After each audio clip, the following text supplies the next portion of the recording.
ఇండస్ట్రీలో ఎవరైనా సరే ఏదో ఒక రోజు ఇట్లాగే కొత్తగా వచ్చినవాడు పుడుతూనే ఫస్ట్ సినిమాతో ఎవరు సెలబ్రిటీ కాదు. సో నేను కూడా మీరు ఒకగా భావిస్తూ నేను ఇండస్ట్రీకి వచ్చింది పాటలు పాడదామని ప్లేబ్యాక్ సింగర్గా సెటిల్ అవుదామని. కానీ వచ్చిన కొద్ది రోజుల్లోనే అది ఎంత కష్టమైన విషయం నాకు తెలిసింది కాబట్టి నా రూట్ మార్చుకుని సంగీత దర్శకుడిగా నేను ఒక ఉపాధి వెతుక్కున్నాను.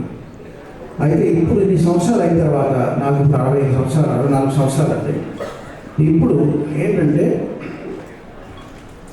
సంగీత దర్శకత్వం నా ఉపాధి అయితే బ్రెడ్ అండ్ బటర్ అయితే పాటలు పాడడానికి హాబీగా పెట్టుకున్నాను. సో వచ్చే ప్రతి పాట నేను పాట నచ్చాలి. వీరు నన్ను అప్రోచ్ అయినప్పుడు అందులో మెలోడీ నచ్చింది, సాహిత్యం నచ్చింది, అన్నిటికంటే ఆ సినిమా తాలూకు థీమ్ నచ్చింది, ఆ క్యారెక్టరైజేషన్ చెప్పారు. సో ఈ పాఠంలో ఎక్కువ పాఠం జరిగింది.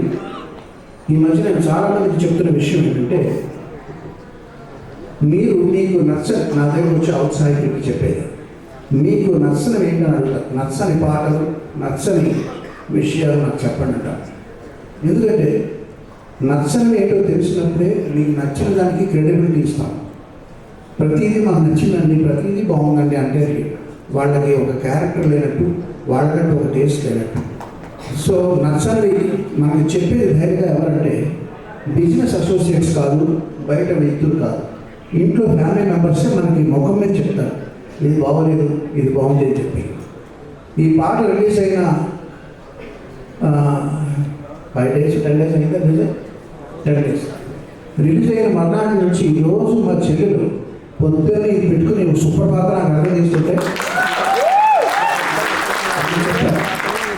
మీకు నచ్చినప్పుడు అది క్రియేట్ చేసిన వాళ్ళకి ఎక్స్ప్రెస్ చేయడం అనేది అది ధర్మం అని చెప్పి తన సినిమా ఫీల్డ్ కాదండి, నాకు సంబంధం లేదు, ఎవరితో సంబంధం లేకపోయినా వినయ్కి నేను ఆ కాల్ చేయించి తనతో ఆ విషయం చెప్పించాను. సో అలా చెప్పినప్పుడు ఏంటంటే వాడికి ఒక సాటిస్ఫాక్షన్ వస్తుంది క్రియేట్ చేసిన వాళ్ళకి.